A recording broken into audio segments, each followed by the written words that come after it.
네, 2020년 10월입니다. 이제 10월 첫 번째 주일이 됐습니다. 2020년 10월 4일입니다. 오늘도 우리 하나님께서 기뻐하시는 그런 귀한 예배 될 수 있게 되기를 바랍니다. 우리 다 같이 묵도하심으로 2020년 10월 4일 주일 예배 하나님 앞에 올립니다.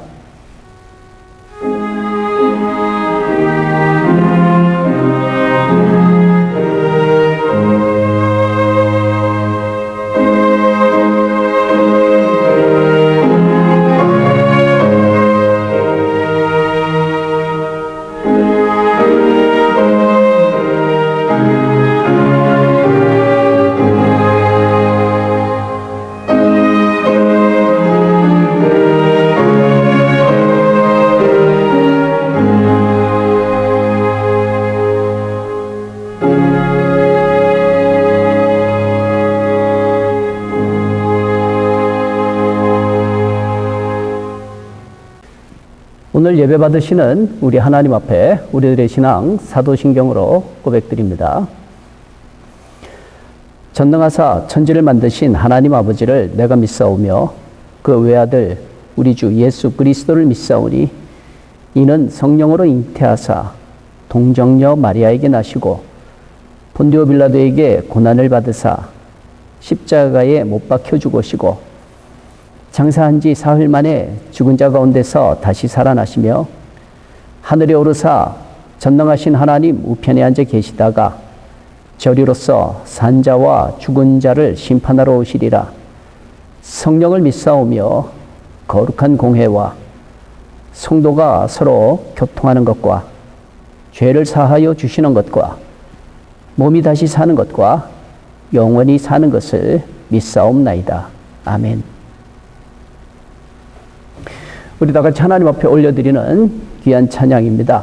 찬송가 37장입니다. 새 찬송가, 통일 찬송가 모두 37장 주 예수 이름 높이어 우리 함께 찬양으로 하나님 앞에 영광 올려드리겠습니다.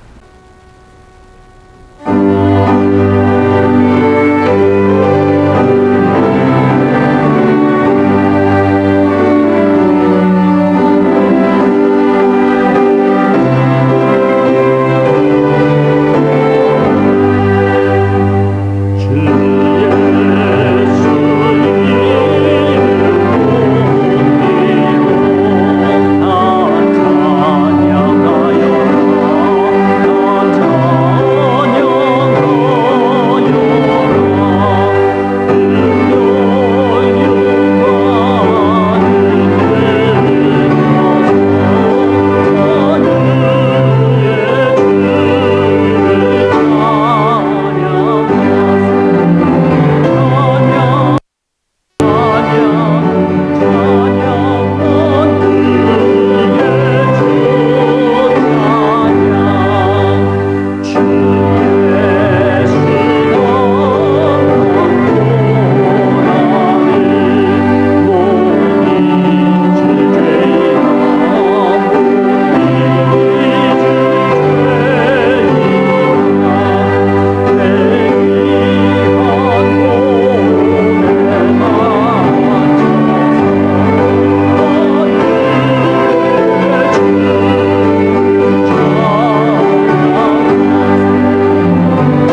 기도하시겠습니다.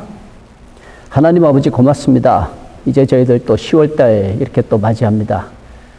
하나님 앞에 참 이런 모습으로도 그래도 예배가 끊어지지 아니하고 예배가 드려질 수 있음에 정말로 감사를 드립니다. 하나님 저희들에게 또 귀한 예배에 처서락해 주셔서 오늘도 이렇게 좋은 환경 속에서 우리 성도들 함께 모여서 예배 드리게 하심을 감사를 드립니다. 그런데 참 세상적으로는 아직도 혼란이 가시지 않아서 아직까지도 몸이 연약하고 또 여러 가지 질병으로 인하여서 하나님 아버지의 성전에 모이지 못하고 개인적으로 또 이렇게 예배드리는 성도들도 있습니다. 하나님께서 함께 하셔서 그들의 처한 환경과 형편이 어떻든지 간에 그 마음을 받아 주시옵소서. 오늘도 이렇게 드려지는 예배 가운데 함께 해주시고 주의 성령으로 충만하게 하셔서 하나님 앞에는 영광이 되게 하시고 우리 사랑하는 성도들에게는 은혜가 넘치는 귀한 예배 되게 하여 주옵소서. 하나님 특별히 우리가 살고 있는 미국 땅 기억하여 주옵소서. 참 대통령이 코로나 양성 반응으로 인하여서 또 세상이 떠들썩합니다. 하나님께서 깨끗하게 치유하여 주시고 바라고 원하는 것은 이 땅에 하나님 아버지께서 기뻐하시는 하나님 아버지를 경외하는 그러한 사람으로 지도자가 될 수 있도록 이번 11월 달에 있을 선거위에도 함께하여 주옵소서. 모든 것 가운데 하나님 함께 하셔서 저희들 기억하여 주시고 긍휼을 베풀어 주옵소서. 예수 그리스도의 이름으로 간절히 기도합니다. 아멘. 이 시간에는 하나님 앞에 올려드리는 그러한 귀한 찬양의 연주 있겠습니다. 송축해 내 영혼이라는 그러한 찬양으로 하나님 앞에 연주로서 하나님 앞에 찬양의 연주 올려드립니다.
하나님의 말씀 복용합니다. 하나님의 말씀 갈라디아서입니다. 갈라디아서 4장 4절 그리고 5절에 있는 말씀입니다. 하나님의 말씀 갈라디아서 4장 4절과 5절에 있는 말씀 제가 봉독해 드립니다.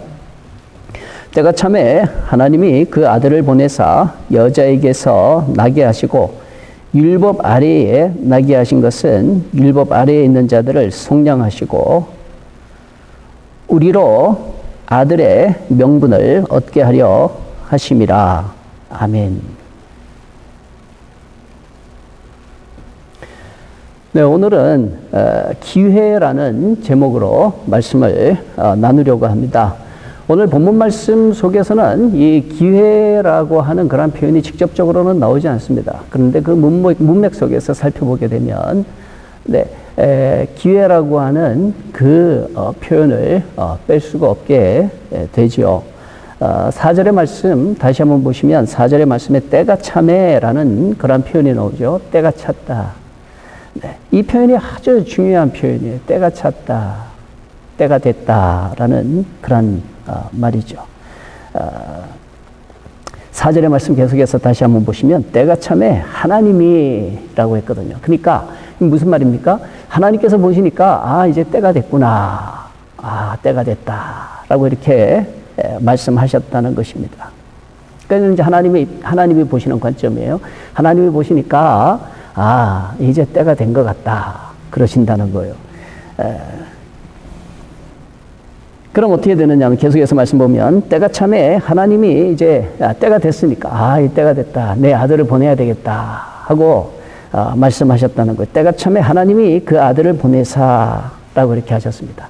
네, 이제 때가 됐다. 무르익었다. 내 아들 보내면 되겠다 해서 하나님께서 그 아들을 이제 보내셨다는 것이죠. 왜 보내셨는가 하면 그 보내신 목적이 아주 중요해요.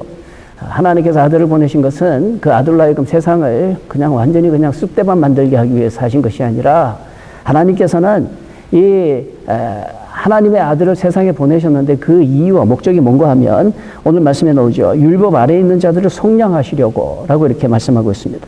율법 아래에 있는 자들을 속량하시려고 그래서 때가 돼서 하나님께서는 그 아들을 보내셨다라는 거예요. 이 속량이라고 하는 그 말, 잘 아시죠? 뭐 교회 가면 많이 듣는 그런 표현이니까 이 속량, 속이라고 하는 것은 속죄 그 하고 똑같은 거죠. 죄를 깨끗하게 없앤다라는 그런 말이거든요. 죄를 깨끗하게 없앤다. 그리고 그 양이라고 하는 것은 아주 어질다라는 그런 뜻이거든요. 어질 양자거든요. 그러니까 그 죄를 없애주시는데 억지로 없애주시는 것이 아니라 아주 어질게 정말로 하나님께서 긍휼을 베푸셔서 그래서 그 죄를 깨끗하게 해 주시게 하시려고 그래서 이 때가 되매 하나님의 아들을 보내셨다라는 그런 표현이거든요.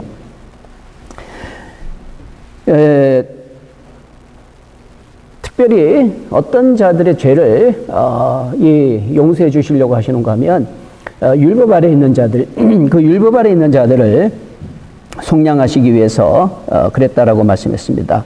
이 율법 아래에 있는 자들이라고 하는 그 표현은 아주 고급진 그러한 표현이죠. 그 율법이라고 하는 것은 이제 어떤 기준을 얘기하는 것이거든요. 만일에 학생이 시험을 보게 되면 시험에 합격을 했느냐 불합격했느냐 하는 그 기준이 있잖아요. 바로 그런 기준을 이야기하는 것이 율법이거든요. 그러니까 사람이라고 해서 다 같은 사람이 아니라 율법 앞에서 보게 되면 그 사람도 아주 괜찮은 사람이 있는가 하면 정말로 이 몹쓸 사람이 있다라는 것이죠. 근데 이제 하나님께서는 하나님의 아들을 보내셨는데 왜 보내셨는가 하면 율법 아래에 있는 자들, 그 자들을 속량하시기 위해서 보내셨다라는 거예요. 우리가 우리 자신의 모습에 대해서 이렇게 살펴보게 되면 사람은 그냥 두 종류라 그러잖아요. 하나는 들킨 죄인이 있는가 하면 또 다른 하나는 아직 안 들킨 죄인이 있을 뿐이다 라고 그렇게 말하잖아요. 참 정말 맞아요. 이렇게 살다 보면 다들 이렇게 안 들켜서 사람들에게 발각이 안 돼서 그렇지 그 사람들 제가 제 자신을 봐도 마찬가지예요. 제가 성의 군자도 아니고 정말 하나님 앞에 이렇게 떳떳하게 나설 수 있는 그런 사람도 못 되는 거예요. 아마 우리 성도 여러분들이 나름대로 개인에 대해서 생각을 해보셔도 마찬가지라고 생각을 합니다. 사람은 다 거기가 거기라고 저는 생각을 해요. 율법이라고 하는 그 기준 앞에서 이렇게 들여다보게 되면 창피한 부분이 다 있거든요. 그죠? 사람들에게 발각이 안 돼서 그런 것이지. 그래서 어떻게 해서든지 내가 이걸 이제 숨기려고 그렇게 발버둥 치는 것이 그게 삶의 처절한 그 삶의 현장 아니겠습니까? 이처럼 사람이라는 것은 모두가 다 이렇게 깨끗한 것이 아니라 잘못이 있는 거예요.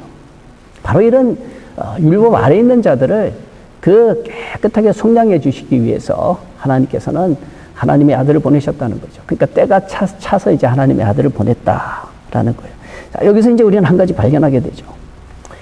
하나님께서 이렇게 하셨으니까, 때가 찼으니까, 때가 됐으니까, 그 때를 잘 받아들이면, 그럼 뭐가 되겠어요? 우리 사람 편에서 보면, 하나님께서 주신 그런 기회가 되는 것이죠. 그래서 오늘 이 말씀의 제목이 기회라고 이렇게 되는 거예요. 하나님의 때가 차서 하나님께서 하신 그 일 앞에서 이제 우리는 그 하나님이 하시는 일이 우리에게 기회가 되게 할 것이냐 아니면 위기가 되게 할 것이냐 하는 그런 아주 중요한 문제가 있거든요. 그래서 꼭 기억하시기 바랍니다. 하나님의 때가 차면 그게 기회가 될 수도 있고 또 위기가 될 수 있다는 거. 하나님께서 때가 차서 일을 하실 때 어떤 사람에게는 이제 그게 기회가 되는 거예요. 야, 하나님께서 역사하시는구나 해서 하나님의 역사의 인도를 받게 되면 그 사람은 아주 복된 사람이 되는 것이죠. 근데 하나님이 그렇게 때가 돼서 일을 하시는데도 불구하고 하나님에 대해서 무관심하고 하나님을 부인하고 부정하고 대적하고 그렇게 되게 되면 이제 그때는 어떤 때가 되는가 하면 하나님께서 심판하시는 심판의 때가 되는 것이죠. 그래서 이 기회와 위기는 마치 동전의 양면과 같아가지고 어떻게 대하느냐에 따라서 기회가 되기도 하고 또 반대로 위기가 된다라는 것이죠. 그래서 오늘 이 말씀을 통해서 우리 성도 여러분들하고 꼭 기억하기 원하는 것은 우리에게 있어서는 우리 성도 여러분들에게 있어서 우리 성도 여러분들과 저에게 있어서는 어떻게 해서든지 기회가 되게 하자. 하나님께서 일하시는 그 역사 가운데 이 하나님의 역사가 우리에게는 기회가 되도록 하자. 바로 이런 중요한 그런 내용을 가지고 말씀을 나누고 은혜를 나누려고 합니다. 그럼 어떻게 하면은 이 위기가 아니라 기회가 될 수 있도록 하겠는가? 여기서 이제 우리 성도 여러분들 뭐 근본적인 그런 말씀이 될 수도 있겠습니다만은 행여라도 좀 해이해져 있는 그런 부분이 있다면 이 시간 통해 가지고 다시 한번 바짝 이 믿음의 끈을 동여맬 수 있는 그런 시간이 될 수 있게 되길 바랍니다. 기회라고 하는 그것보다 더 중요한 게 있어요. 오늘 말씀을 통해서 이렇게 잘 묵상을 해보세요. 그 기회를 누가 움직이고 있는 겁니까? 기회라는 것이 자기 혼자 발이 달려 있어서 여기저기 왔다 갔다 하는 것이 아니라 그 기회는 누가 주관하고 계시는 것이죠? 그 기회는 기회 자체적으로 있는 것이 아니라 하나님께서 그 기회를 만드신다라는 이 사실이 너무너무 중요한 거예요. 그래서 기회를 주시는 기회 이상으로 기회를 주시는 하나님, 그 하나님에 대해서 우리가 잘 알아야 됩니다. 때가 차니까 하나님이 그 아들을 보내사라고 했습니다. 그러니까 하나님께서 그 때를 주장을 하시는 거예요. 그리고 그 기회를 만드시는 것입니다. 그러니까 기회를 만드시는 하나님, 그 하나님을 우리가 잘 알아야 되는 것입니다. 우리 성도 여러분, 하나님은 살아계세요. 하나님은 실존하시는 분이세요. 하나님은 역사하시는 하나님이세요. 하나님은 전능하신 하나님이세요. 바로 이 사실을 꼭 믿으시기 바랍니다. 요즘 이 시대를 보세요. 뭐 사람들은 눈에 보이고 안 보이고 뭐 이거를 굉장히 중요시 했습니다만은 요즘 이 시대를 보면 많은 거 배우잖아요. 이 코로나 바이러스가 뭐 눈에 보입니까? 눈에 보이지도 않고 뭐 느껴지지도 않지만 그 존재하잖아요. 존재해가지고 뭐 사람들이 벌벌 떨잖아요. 바이러스 하나도 그런데 크신 하나님, 그 크신 하나님을 우리가 무시하면 안 되는 거예요. 내 눈에 안 보인다고 무시하면 안 되는 거예요. 작은 바이러스 하나라도 내 눈에 안 보인다 그래가지고 무시 안 하잖아요. 다들 그냥 벌벌 떨면서 뭐 밖에 나가면 그냥 뭐 필수적으로 마스크하고 뭐 그렇게 다니지 않습니까? 우리가 신앙적으로도 마찬가지예요. 눈에 안 보인다고 해서 하나님이 안 계시는 게 아니에요. 하나님은 계십니다. 하나님은 살아계세요. 하나님은 실존하세요. 하나님은 역사하세요. 하나님은 우리의 모든 걸 다 보고 계시는 그러한 하나님이세요. 그 하나님은 기회를 만들어주신 하나님이심을 믿으시기 바랍니다. 그러니까 이 기회 이상으로 기회를 만드시는 그 하나님을 우리가 알자라는 거예요. 그러니까 이 기회를 잡는다는 것은 뭐예요? 기회를 잡는다는 것은 뭐 다른 걸 잡는 게 아니라 하나님을 꼭 붙들면 그러면 기회를 잡게 된다라는 것입니다. 하나님을 인정하고 하나님의 살아계심을 믿고 하나님을 의지하고 그런 사람에게는 기회라고 하는 것은 90% 이상 그 사람에게 찾아가는 거예요. 저절로 찾아가는 줄 믿으시기 바랍니다. 그래서 기회를 잡으려면 때를 움직이시는 그 하나님을 우리가 꼭 확신해야 됩니다. 믿어야 됩니다. 의지해야 되는 것입니다. 근데 많은 사람들이 이 사실을 잊어버려요. 그리고 세상에 많은 사람들이 이 때를 주관하시는 하나님은 무시한 채로 그냥 때만을 강조하는 사람이 뭐 대부분이에요. 그래서 사람들이 하는 얘기가 뭡니까? 사람들이 하는 얘기가 이 때를 잘 타고나야 된다. 시대를 잘 타고나야 된다. 그리고 때를 잘 이용할 줄 알아야 된다. 그리고 또 사람들이 말하잖아요. 이 타이밍이 중요하다. 뭐 그런 얘기 하잖아요. 근데 사실 사람들 중에 과연 그 타이밍에 대해서 잘 알고 있는 사람이 얼마나 있을까요? 아, 요거 타이밍이다 해서 딱 잡는 사람이 누가 있을까요? 제가 들은 바로 또 만난 바로 이렇게 쭉 보면 성공하신 분들, 일이 잘 되신 분들, 거의 대다수가 하는 얘기가 뭔가 하면 운이 좋아서 그렇죠. 참 기회를 잘 잡아서 그렇죠. 그렇게 얘기하더라고요. 자기가 뭐 그 기회를 딱 보고 만들어서 딱 하는 게 아니라 우연히 그 손을 댔는데 그 된 것이 그냥 대박이 나가지고 그래가지고 성공하게 되었다. 대박 났다. 뭐 이런 표현을 많이 하잖아요. 그게 뭡니까? 그 모든 것이 자기가 뭐 알아서 한 게 아니에요. 자기가 알아서 한 게 아니라 하다 보니까 그렇게 된 거예요. 우연히 그렇게 되는 것이죠. 뭐 재수가 좋았다. 라는 그런 말이 되는 것이죠. 운세가 좋았다. 뭐 그런 말이 되는 것이죠. 근데 그것은 뭐 누구한테 얘기할 수도 없는 것이고 권장할 수도 없는 거잖아요. 왜냐하면 그건 운세니까, 그건 운이니까. 그냥 어쩌다 된 거니까. 뭐 소가 뒷발질하다가 쥐 잡은 것처럼 그렇게 우연히 된 거니까 그거를 뭐 갖다가 이게 정확한 뭐 진리다 그렇게 말할 수는 없는 거 아니겠습니까? 근데 저와 여러분은 그렇지가 않아요. 저와 여러분은 정말로 진리를 알고 있는 저와 여러분 아닙니까? 뭐 우연히 어쩌다 보니까 시기를 잘 타서 그게 아니죠. 그게 아니라 저와 여러분은 아주 중요한 진리를 붙들고 있잖아요. 그건 뭡니까? 이 때를 만드시는 하나님. 우리들에게 기회를 주시는 하나님. 그 하나님은 절대 불변의 진리이시잖아요. 그래서 실존하시는 하나님, 역사하시는 하나님, 모든 것을 만드시고 주관하시는 하나님, 그 하나님에 대한 믿음의 끈을 다시 한번 바짝 조일 수 있는 저와 여러분 될 수 있게 되기를 주님의 이름으로 간절히 축원을 드립니다. 요셉을 보세요.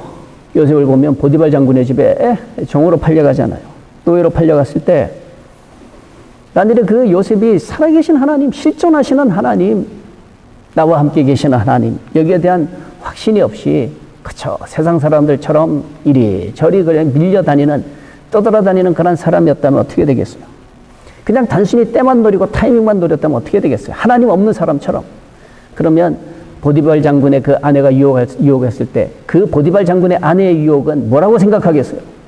하나님이 없는 사람들은 거의 뭐 대다수가 그럴 거예요. 이거 기회다라고 생각을 할 거예요. 근데 그게 기회입니까? 요셉은 그것을 기회라고 생각을 했어요? 그렇지 않아요. 요셉은 그것을 위기라고 생각을 한 겁니다. 왜 그렇습니까? 살아계신 하나님을 아니까. 살아계신 하나님이 그의 삶 가운데 함께 하시니까.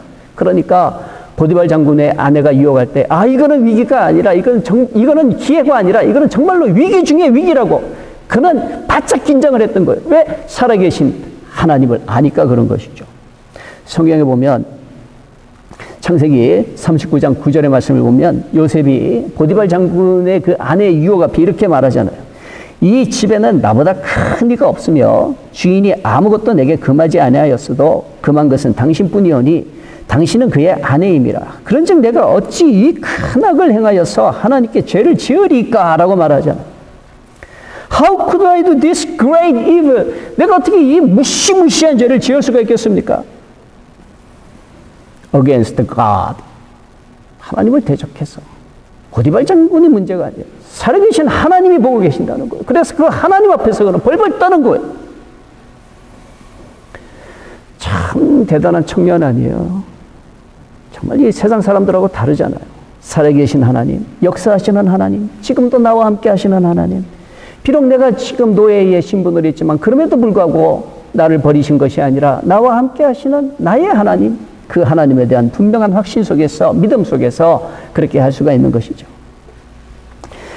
세상 사람들은 뭐 두 번 다시 찾아오지 않을 기회를 왜 발로 차느냐 그러겠지만 하나님의 사람들에게는 그렇지가 않아요. 하나님, 살아계신 하나님을 알게 되면 아, 이게 기회인가 이게 위기인가 하는 것을 분명하게 알게 된다는 거예요. 정말로 신앙의식이 살아있고 그 마음속에 하나님의 말씀이 잊혀지지 않고 계속 있고 성령께서 함께 하시고 예수 그리스도를 믿는 믿음이 있다면 그러면 그 하나님 앞에서 가만히 이렇게 들여다보게 되면 아, 이거는 나에게 기회구나. 아니면 또 이것은 나에게 위기이구나 하는 것을 보게 된다는 것이죠.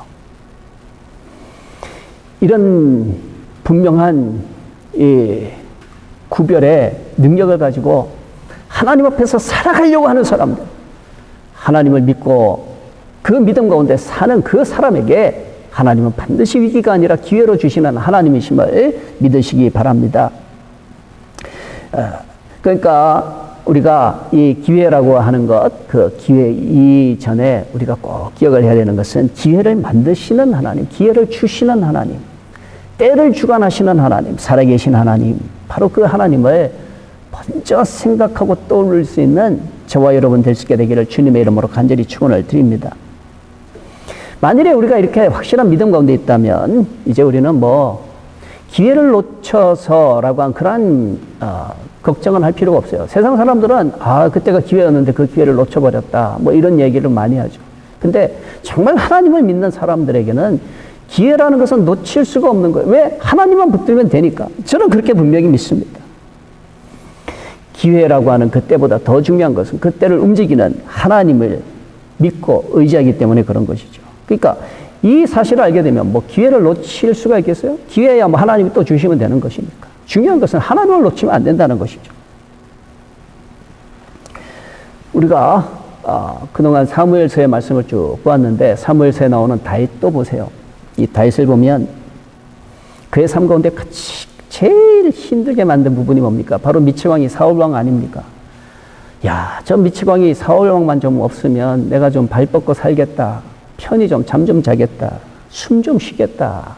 뭐 이럴 정도로 이 다윗에게 있어서는 그 미치광이 사울왕은 정말로 이 눈에 가시 같았고 생명을 위협하는 그런 무서운 존재 아니었습니까? 제발 사울 좀 하나님께서 데려가 주시면 좋겠다. 왜 그런 마음이 없겠어요? 사울 때문에 여기저기 도망다니면서 정말로 인간답지 않은 그러한 삶을 살아야만 했던 그 다윗. 근데 그에게도 몇 번의 사건들이 있잖아요. 우연히 사울과 마주치게 되는 그 사건들이 몇 번 있잖아요. 그의 부하들도 얘기합니다. 우리가 가서 저 사울을 그냥 죽이게 해 주십시오. 그냥 뭐 쥐도 새도 모르게 그냥 없애버리겠습니다. 그런 기회가 많이 있었잖아요. 근데 그게 기회였습니까? 다윗이 볼 땐 그건 기회가 아니었어요. 그건 위기였어요. 왜 그렇습니까? 살아계신 하나님 앞에서 보니까 그런 거예요. 살아계신 하나님 앞에서 보니까. 그래도 하나님이 기름 부으신 왕인데 우리가 손을 대면 안 된다라는 것이죠. 하나님 앞에서 그러는 거예요. 그러면서 다윗이 아니다. 그렇게 하지 마라. 그랬을 때 다윗을 따르는 사람들은 마음이 얼마나 답답했겠어요. 아유, 저 참 정말 다시는 찾아오지 않을 그런 순간인데 지금 그냥 잠깐만 하면 그냥 없애버릴 수 있는데 왜 그런 생각이 없겠어요? 야, 이 기회를 발로 차는구나. 사람들은 왜 그런 생각을 안 했겠고 그런 말을 안 했겠어요? 근데 우리 성도 여러분 그게 기회가 아니잖아요. 그건 기회가 아니잖아요. 살아계신 하나님이 보고 계시니까. 몇 번의 그런 순간을 놓쳤다고 해서 다윗이 기회를 잃어버린 겁니까? 다윗이 기회를 놓쳐버린 겁니까? 그런 거 아니에요. 하나님이 주시는 때가 있는 거예요. 하나님이 세우시는 때가 있는 줄 믿습니다. 바로 이게 세상 사람들하고 하나님 믿는 사람들의 차이라고 저는 분명히 믿습니다. 우리 성도 여러분, 세상 사람들은 기회를 제일 중요하게 여겨가지고 기회가 왔다 그러면 물불 가리지 않고 그럴지라도 하나님을 믿는 저와 여러분은 사람 눈에 보이는 기회보다도 더 중요한 것, 살아계신 하나님을 잊지 않고 살아갈 수 있는 우리 모두가 다 될 수 있게 되기를 간절히 부탁을 드립니다. 우리가 찬송 부르는 그 찬송 가운데 336장에 보면 이런 찬송이 있죠. 환난과 핍박 중에도 성도는 신앙 지켰네. 이 신앙 생각할 때에 기쁨이 충만하도다. 옥중에 매인 성도나 양심은 자유 얻었네. 우리도 고난받으면 죽어도 영광되도다. 우리가 이 찬송 많이 부르잖아요. 옥중에 갇혀있는 성도지만 양심에만큼은 신앙의 자유가 있었다라는 그런 고백이죠. 그리고 그 신앙의 자유 속에 자유함을 얻었다라는 거죠. 그러면서 신앙의 자유 속에서 고난받다가 죽어도 죽는다 할지라도 그게 영광되도다 이런 거 아니겠어요? 바로 이런 사람들이야말로 기회를 놓치지 않고 끝까지 붙은 사람인 줄 믿습니다. 세상적으로 보면 불쌍하고 또 소위 루저라고 그렇게 비판받을 수도 있겠죠. 그러나 살아계신 하나님을 믿는 저와 여러분에게는 그건 루저가 아니죠. 그건 어리석은 사람이 아니죠. 불쌍한 사람이 아닌 줄 믿습니다. 세상 사람들이 볼 땐 실패자, 패배자처럼 볼지 몰라도 바보 같은 사람이라고 그렇게 여겨할지 몰라도 그러나 하나님 앞에서는 그렇지 않아요. 우리 성도 여러분, 이 설교 말씀을 듣는 성도님들 중에 나는 기회를 놓쳐서요. 나는 그때가 참 기회였는데 그 기회를 놓쳤어요. 하고 마음 아파하시는 분들 계십니까? 이 시간에 다시 한번 설 수 있는 은혜가 있게 되기를 주님의 이름으로 간절히 축원을 드립니다. 세상적으로 볼 때는 기회를 놓쳤다고 할지 몰라도 하나님을 잃어버리지 않았다면, 하나님을 놓치지 않았다면 기회라는 것은 잃어버리는 법이 없는 것입니다. 왜냐하면 하나님이 그 기회를 만드시니까요. 목사님, 저에게 몇 번의 기회가 찾아왔었는데 다 놓쳐버렸어요. 이런 분들 계시면 다시 한번 믿음으로 말미암아 확실하게 일어날 수 있는 그러한 은혜가 있게 되기를 주님의 이름으로 축원을 드립니다. 지금까지 우리가 생각했던 기회라고 하는 거 아무것도 아니에요. 정말로 아무것도 아니에요. 사실 그 기회라고 하는 그것도 퀄리티가 있어요. 정말 참 귀한 기회가 있는가 하면 어떤 경우에는 정말로 쓸데없는 그런 기회도 있는 것입니다. 우리 사람들이 기회라는 말을, 그런 표현을 많이 쓰는데 그 쓰임새를 한번 잘 살펴보세요. 그냥 세상 사는 동안에 잠시 있을 일시적인 것들을 두고 기회라고 그렇게 말하지 않나요? 아마 대부분이 그렇다고 생각을 해요. 그리고 그 기회라고 할 때 왜 기회 그러느냐 하면 아마 저는 제일 큰 기회하고 관련된 것은 돈 문제라고 생각을 합니다. 돈 문제라고 요즘 이 시대에 볼 때. 뭐 때문에 그렇게 기회를 찾고 계세요? 라고 이렇게 물어보면 뭐라고 대답하시겠어요? 뭐 때문에 그렇게 기회를 노리고 계시는 겁니까? 하고 묻는다면 아마 10중 8구 세상 사람들은 얘기할 거예요. 성공하기 위해서요. 성공하기 위해서요. 그렇죠? 성공하기 위해서 기회를 찾는 것이죠. 성공이 뭡니까? 비굴하게 수단과 방법 가리지 않고 그렇게도 성공할 수 있죠. 근데 영원한 거 아니잖아요. 영원한 거 아니잖아요. 세상에는 돈 많이 가진 사람도 있지만 돈벌레라고 그렇게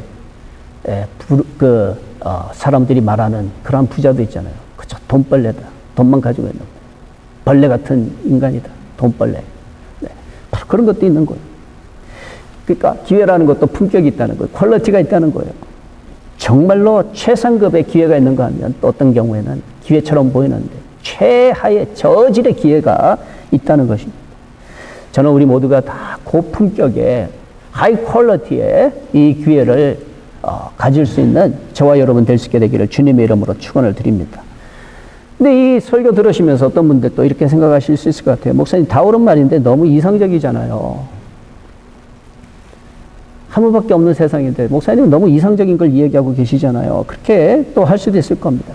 네, 세상이 전부라면 저는 뭐 꿈을 쫓고 있는 사람일 수도 있습니다.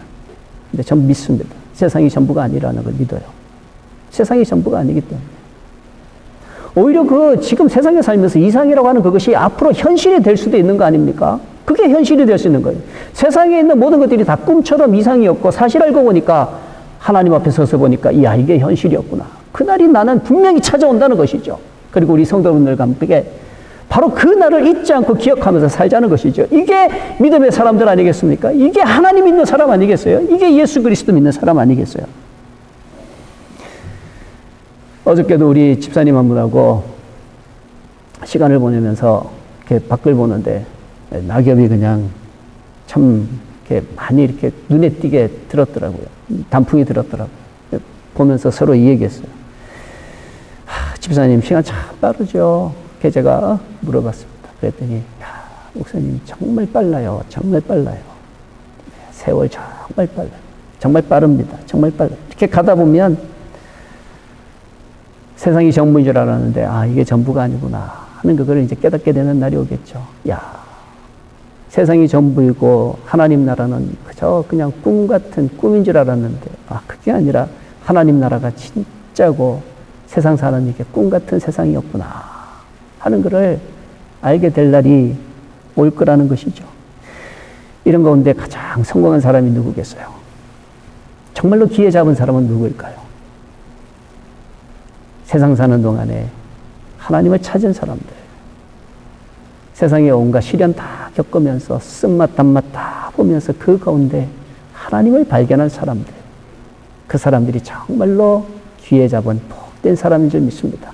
우리 모두가 다 이런 복된 사람으로 살아갈 수 있게 되기를 주님의 이름으로 축원을 드립니다. 기도하시겠습니다. 하나님 감사합니다. 주신 말씀 잘 기억해서 정말로 하나님 보실 때 너는 참 복된 자다. 그렇게 인정하시는 그 복된 자로 살아갈 수 있도록 하나님의 때를 잘 알아서 하나님과 함께 동행할 줄 아는 믿음의 사람들 다 되게 도와주옵소서. 예수 그리스도의 이름으로 간절히 기도합니다. 아멘. 우리 받은 말씀 생각하면서 찬송가 589장입니다. 통일 찬송가는 308장입니다. 넓은 들에 익은 곡식. 우리가 이제 추석도 지내지 않습니까? 이제 이 가을이 찾아왔습니다. 추수의 때가 왔습니다. 우리 함께 이 찬송 드리겠습니다. 물이 익은 저 곡식은 낯을 기다리는데 때가 지나가기 전에 와서 추수합시다. 하나님 기뻐하시는 귀한 의의 열매로 가득가득 추수할 수 있는 그러한 복된 우리가 되기를 바라면서 함께 찬송 드립니다.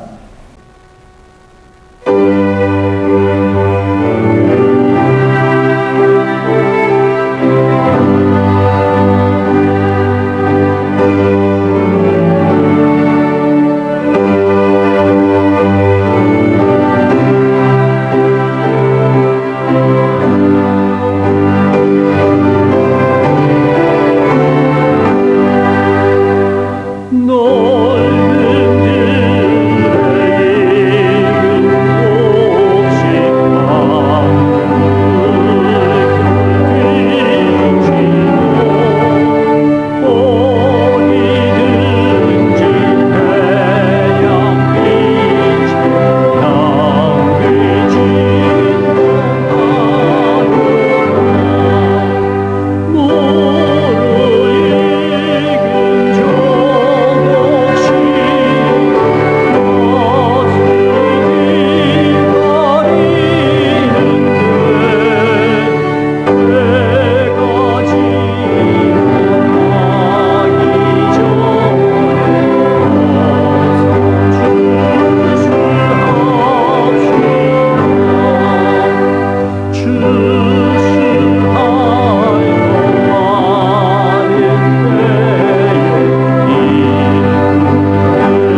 광고 말씀드리겠습니다. 계속해서 이 팬데믹 기간 동안에 우리가 정오에 모여서 예배실에 모여서 함께 예배를 드립니다.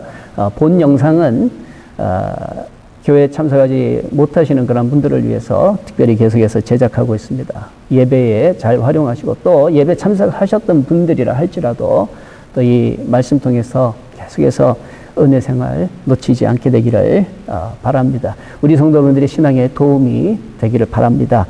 10월분 큐티 교재가 한 2권 정도 이렇게 남아 있습니다. 필요하신 분들 꼭 가져가시기 바랍니다. 그리고 말씀에 은혜 받으신 분들 시카고 트리니티.org 전도에 꼭 활용해 주시고 또 믿음에 유익하게 그렇게 꼭 활용해 주시기를 바랍니다. 이제 축담으로 예배 마치겠는데 예배 마치고 난 다음에는 우리 트리니티 오케스트라 우리 학생들이 준비한 귀한 또 찬양이 있죠. 지금은 엘리야 때처럼 귀한 예배 후에 그 찬양 들으면서 다시 한번 받은 말씀 잊어버리지 않고 차근차근 잘 가슴속에 새길 수 있게 되기를 바랍니다. 지금은 우리 주 예수 그리스도의 무한하신 은혜와 하나님 아버지의 지극하신 사랑하심과 성령님의 감화하시고 감동하심이 정말로 기회를 소중하게 여기고 기회를 소망하는 우리 사랑하는 성도들에게 하나님의 은혜로 말미암아 충만하기를 간절히 축원하옵나이다.